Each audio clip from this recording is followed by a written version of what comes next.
Did the Denver Broncos defensive line get better or worse? With the addition of Zach Allen and the departure of Dre'Mont Jones, we take a look at a state of the Broncos on the defensive line on today's brand new episode, Locked on Broncos. You are Locked on Broncos, your daily Denver Broncos podcast. Part of the Locked on Podcast Network. Your team every day.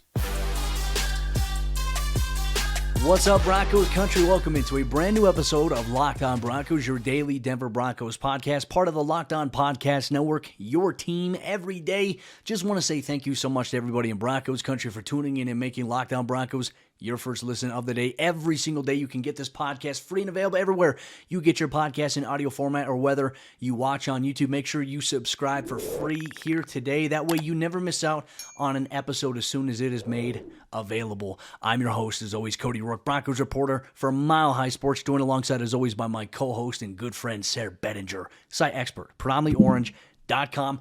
Now we take a look, really as we build up toward the NFL draft. We're still going to be doing third round Thursdays, but it's important now that free agency for the most part is officially over. We take a look at a state of the Broncos after free agency. Are they better this year on paper than they were last year at certain positions? We kick things off with the defensive line here today. And Sayre, I think we really open things up with, okay, when we look at the Broncos defensive line, what were some of the key additions that they had this offseason? And I think you got to start with the big money man, right? Zach Allen coming in as 3 years, roughly $45 million, Cody. The Broncos guaranteeing him a little over $30 million. And what Sean Payton said they're expecting him to be, especially after, we'll talk about the key loss in a bit here, but they said they needed to bring in another pressure guy, is what Sean Payton called him. And of course, we know that Zach Allen, over the last couple seasons, as we've been ramping up toward free agency, we know that he's a pressure guy, right? He had 34 quarterback hits, 43 total pressures over the last 2 seasons. Cody, you'll notice I left out his sack totals over the last 2 years from our show script here, mainly because I think you're talking about impacting the quarterback. It doesn't have everything to do with sacks, right? Of course, you would love to see your highest paid defensive linemen or edge guys be up among your team leaders in sacks. And Zach Allen does have, I think he has 9.5 sacks over the last 2 seasons. I didn't write it down, but I think that's correct. But he gets sacks. But what's more important to me is that he gets pressure consistently. When you're talking about 43 pressures and 34 QB hits over 2 seasons worth of work, that's an average of a QB hit per game, isn't it? And a more than one pressure per game. So if you can get that kind of production where somebody is affecting the quarterback at that rate, that's not as common as you might think, right? To get a QB hit every single game over 2 seasons is not, it's not something that every defensive lineman does. So I think Zach Allen, this key addition to the Broncos defensive line, of course, it comes with hey, we're not adding him to the group that was all there last year. But I think bringing him in this offseason, Cody, it is huge for the Denver Broncos to have somebody with his level of productivity. High motor, like you said, consistency on tape of getting pressure. I mean, when we're talking about a guy who can shoot inside of a gap quickly and disrupt a quarterback in the pocket, you see that with Zach Allen. Vance Joseph has seen that firsthand, working with him through the first 4 seasons of his career in the National Football League. I also look at it from the standpoint of this is a guy who has a growing trajectory, right? And I'm so glad that you mentioned, look, sacks are important, right? But I feel like the one metric that always gets ignored, quarterback pressures or flusters, knockdowns, being able to impact the flow, because how many times have we seen quarterbacks? And I'll even give Derek Carr, when he was in the AFC West with the Raiders. He's a perfect example of a guy who legitimately would give Denver problems because Denver couldn't get hits on him. Denver could hardly pressure him because he would get the ball out of his hands quickly. You have to find a way to scheme up a defense that's going to allow guys to isolate or create double-team matchups that open up one-on-ones for other guys. And I look at Zach Allen, how he plays with his motor, and I factor in maybe a healthy Baron Browning, a healthy Randy Gregory. I'm saying to myself, like, okay, an offensive line, like your normal 5 offensive linemen can't block these guys consistently enough. Like, someone's going to come free, right? Someone's going to have a one-on-one matchup, and I would take that matchup where Denver has the advantage over maybe other guys in this situation. So I like the addition there. But, with that said, right, you add Zach Allen, but you do have some young guys who are looking to step up even more going into their second season. And I think it was really where the conversation begins here about Eyioma Uwazurike and Matt Henningsen. And look, Sayre, I would say this. I was pleasantly surprised with Matt Henningsen last season. And if you would have told me that Henningsen would get the first opportunity to play more meaningful snaps than Eyioma Uwazurike, who was drafted before him, I'd say, oh, you're crazy. But Henningsen has a strong anchor, right? He's very, very strong at the point of attack. He's consistent, and he's still growing, right? And we saw him get a sack on Justin Herbert in that Monday Night Football game. Eyioma Uwazurike, I think, has that versatility, right? Not only just a little bit of strength, but also the athleticism that maybe Henningsen doesn't necessarily possess. And you can play him at different spots, whether it be a defensive end, you can play him on the defensive interior. To me, you have to see what you have with these young guys as well. But ultimately, it's going to boil down to this. Are you confident in guys going into their second year that if something were to happen to a starter, we don't even know who's the starter right now opposite of Zach Allen, but if something goes on with the starter, if one of these guys starts, are you comfortable with that? To me, I wouldn't say I'm fully comfortable with that. I would say I have questions and I would need to see more. I think so too, but I also think, Cody, that the Broncos' actions speak louder than words. And what do I mean by that? Well, they retained 2 assistant coaches from the previous regime, didn't they? They retained defensive backs coach Christian Parker, and they obviously retained defensive line coach Marcus Dixon. And to me, what does that indicate? What does that mean when we're saying, hey, you're keeping these are the 2 guys that you want to keep around from the previous coaching regime, or really any of the previous coaching regimes, even holdovers from Fangio's staff before those 2 guys got to Denver. When you bring those 2 guys back, you're kind of also putting confidence in your younger players at those positions, or you're at least saying, hey, we trust this position coach to develop the guys that we have. And I think the Broncos did see some good stuff from both Matt Henningsen and Eyioma Uwazurike last year in their defense. And I don't know exactly what that means as far as their role for 2023, but here's what I will say. I think a lot of times we put together mock draft scenarios and we predict free agents and all these sorts of different things. And then what ends up happening, the unpredictable second year or third year player comes out of seemingly nowhere. And before the season, they're just Matt Henningsen, he's just a former 6th round pick. Eyioma Uwazurike, he's just a former 4th round pick, right? But then all of a sudden, these guys kind of come into the mix, and they're factors in your defensive rotation. I think we're seeing kind of an example of that with an accelerated timeline for somebody like Damari Mathis, aren't we, Cody, where he got the chance to start a lot of games last year with Ronald Darby getting injured. We didn't necessarily see that from Uwazurike or Henningsen, although they both did play quite a bit. But what I'm saying here is that we saw with Damari Mathis, okay, this guy can start, and we believe that he can start, but we didn't see that from these D-line guys. I think, expecting the unexpected a little bit in terms of team building. You're not just going to say, throw a 3rd round draft pick out there and say, oh yeah, clearly better than Uwazurike or Henningsen. You might draft somebody, but I think those guys, they should be factored in as far as these guys are legitimate options to play for us. We liked the glimpses that we saw, the highs that we saw from them last year. We feel like Marcus Dixon can get the best out of them consistently. And I think with Denver's emphasis, specifically Sean Payton saying, hey, phase 1 of the offseason program, we're lifting weights, we're conditioning. That's it. We're not, because he says that some teams, they'll lift weights, do some running for like a couple of weeks and they'll go straight into football stuff. He's like, we're going to be focused on getting stronger and getting faster, and then we'll have time for football at some point. But he said that's our main focus right now. And obviously, if some of these guys get stronger, it bodes even well for them. But also, as you mentioned, the Marcus Dixon connection there, the development that he's done with these guys, I thought he did a fantastic job last year. It's good to have that continuity to bring that back, specifically for these 2 young guys, and even the veterans that you do have in that room with Mike Purcell, with DJ Jones, and other guys. There's other things we'll talk about here as well as we go on in today's episode, Locked On Broncos, including talking about the key losses on the defensive line. Does that impact the Broncos? Does it make them worse on paper, or is it going to serve them better in the long run? You'll get that on today's brand new episode, Locked On Broncos. This episode of the show is brought to you by our friends over there at Built Bar. The Built March Madness bracket is here, and we know you have a favorite bar or puff, and now's your time to make it count. Go to BuiltMarchMadness.com to vote for your favorites, and when you vote for your favorite bar or puff, you'll be entered into a drawing where 50 lucky Locked On listeners will get a free box of Built. Not only that, but one lucky Locked On listener will win a 12-month subscription to Built to have Built's best bars or puffs delivered straight to your door every single month. And what makes Built Bars and Puffs so good? Well, for starters, they're high in protein, they're low in sugar, and they're covered in 100% milk chocolate. That's right, 100% real chocolate. So run to BuiltMarchMadness.com right now to vote for your favorite bar or puff and pick up a box. While you're there, you can vote every single day as the tournament closes. So hop in and support your pick with Built Bar.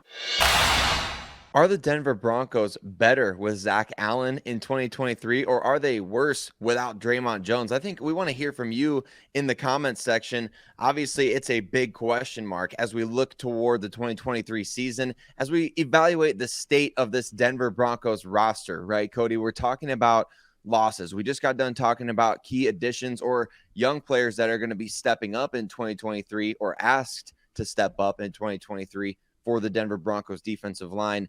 Now let's talk about some losses, because there was an obvious loss and then there was a bit of a more underrated loss. And we'll talk about both, but let's start off with Dre'Mont Jones going to Seattle. He gets the big money contract that he was looking for.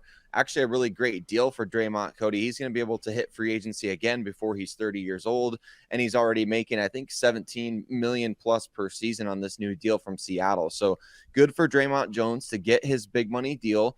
And good for Seattle to get a guy that I think a lot of rumors were saying they wanted him to be in that Russell Wilson trade last year. So now they get Dre'Mont Jones, they bring him in. But what are the Broncos losing here? Well, they're losing their team leader in sacks, 6.5 sacks. I know I said I wasn't going to mention that in the first segment, but Dre'Mont Jones does make a big impact in terms of getting after the quarterback, pressures, hits, sacks, batted passes. Remember his defensive player of the week against the Lions a couple years ago, Cody, where just tortured them for a couple of specific possessions there, but also the team leader in tackles for loss at 9. Cody, this is a massive loss. I'm interested to know your questions in addition to everybody in the comments section. Do you think the Denver Broncos are worse on the D-line without Dre'Mont Jones than they are better with Zach Allen? I think it remains to be seen, right? But I think on paper, right, making the argument, the loss of Dre'Mont is huge. And I would say maybe if Denver brought in a guy like, I look at Zach Allen, we talk about the impact and pressures. I feel like that negates it, right? He had one less sack than Dre'Mont in the same amount of games played in 2022 last year. So for me, I think the bigger question that I have is not necessarily slighted towards like, is the loss of Dre'Mont going to be huge for Denver, but can Zach Allen play at the same level, if not better than Dre'Mont, which is a big question. Sayre, I could tell you this, watching Dre'Mont in practice last year every day, and even in training camp, I just remember watching specifically in the joint practice with the Dallas Cowboys. Not only did Nick Bonito shine and have a 4-sack day against the Cowboys, Dre'Mont Jones was dominating the Cowboys offensive line to the point he went up to one of their guys and kind of put like a fake, hand gesture to the helmet, and I was like, oh my, like, he's a dog. Like, Denver didn't have that type of dude, going back to like Aqib Talib. Aqib Talib had that dog mentality. Dre'Mont was a dog, right? So for me, can Zach Allen be a dog? Can he have that same chip on his shoulder where when he's out there against other guys, not only is he going to play with a high motor like Dre'Mont did, but does he have that dog in him where he's just going to come and just, impose his will against opposing offensive players? I don't know if he necessarily has to do that, right? I will say that is a big loss for Denver there in terms of that dog mentality. And some people are like, well, how much does a dog mentality matter? Sayre, it matters a lot when you have a guy who's kind of a pest. And Dre'Mont is a guy that would pester opposing offensive players. And it's all about playing mind games too. And so when Dre'Mont not only was physically dominating the guys in front of him that he was going up against, he was jawing at them too. So that gave him a little bit of an edge. Does Zach Allen have that? Like, there's that meme with Shaq. He's like, I wasn't quite familiar with your game, sir, but now I am. We're waiting to see if that's the case here with Zach Allen. Dre'Mont is a big loss, as you mentioned, being the sack leader on the team, having that dog mentality. Every time he walked around the facility, it was kind of like, he's got his, hard hat on, lunch pelt, like just blue collar, hardworking dude. I think Zach Allen can be that.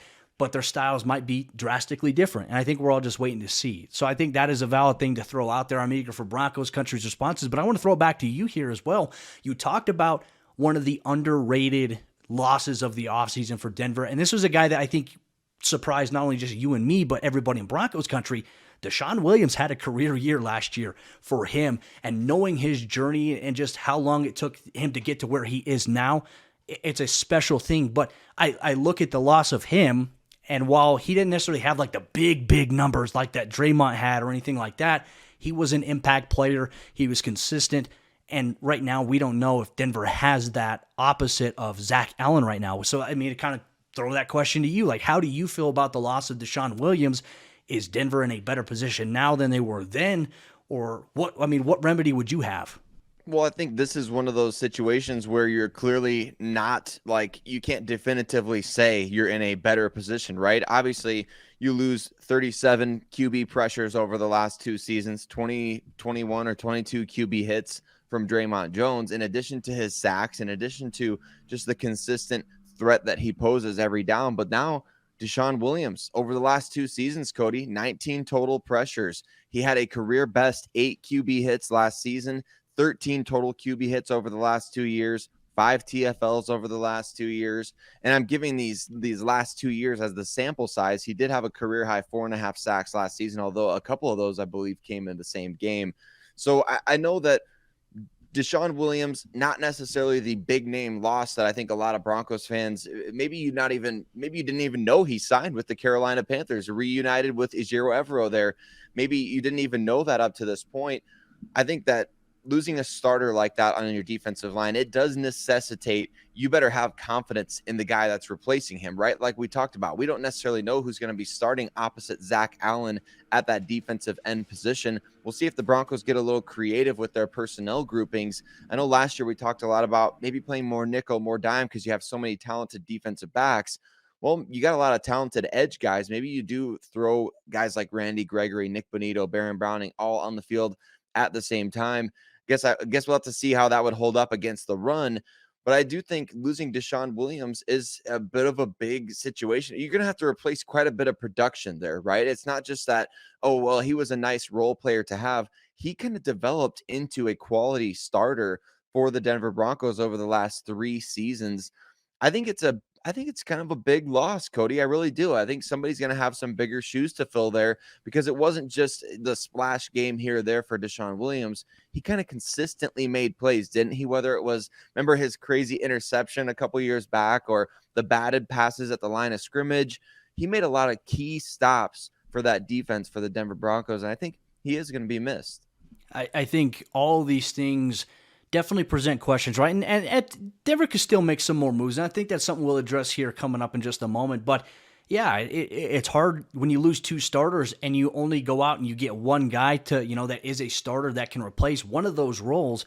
There are some questions to be had. We're eager for your thoughts, Broncos country. How do you feel about the defensive end position right now, specifically when you look at some of the key losses, key additions alongside, Zach Allen, the departure of Dre'Mont Jones, DeShawn Williams. You have other guys like DJ Jones, Mike Purcell, but that's really on the defensive interior. We're talking about defensive end specifically. Are the Broncos better on paper right now than they were last year? That's something that we're going to give our final verdict on today's episode, Locked On Broncos. Real quick, wanted to tell you about the Locked On NFL Scouting Podcast. Now, while you make Locked On Broncos your first listen of the day every single day, we appreciate you so much for that. Make sure you check out the Locked On NFL Scouting Podcast with the draft dudes, from free agency to the draft, salary cap management, and more. Join NFL experts Kyle Krabs and Joe Marino every day as they take you through what it's like to build a successful NFL franchise every Monday through Friday. Find Locked On NFL Scouting with the draft dudes wherever you get your podcasts, and on YouTube, part of the Locked On Podcast Network, your team every day. The verdict is in as it pertains to the Broncos defensive line. Are they better right now on paper than they were last season? Broncos country, make sure you share your thoughts if you're watching on YouTube in the comment section down below. If you're listening on your favorite audio podcasting platform, you can always tweet us at Cody Roark NFL, at Sayre Bedinger, at Locked On Broncos. With that said, Sayre, let's open it up. Court has been great here today talking about the Broncos defensive line, the state of the Broncos, and we're going to continue the series all throughout the next couple of weeks here on the show as it pertains to the defensive line. Are the Denver Broncos, on paper, better this year than they were last year? I'm going to have to go right now, Cody, and I'm going to have to say no as of right now, right? I think that, like you said, there's still room for this team to make improvements on the roster in terms of adding free agents. You know, they could still end up doing that. We'll see what happens in the days leading up to the NFL draft, which, by the way, it's kind of awesome to be able to say we are. I know it's a little bit of a stretch. We're kind of still weeks away from the NFL draft, but days away. I mean, only like 20, 23, 24 days away. I love that. And I think the Broncos could make some moves in this time leading up to that. But look, you're having to replace two starters, and I think you've effectively replaced one, right? You have to replace Dre'Mont Jones, your best defensive lineman, and you brought in Zach Allen to do exactly that.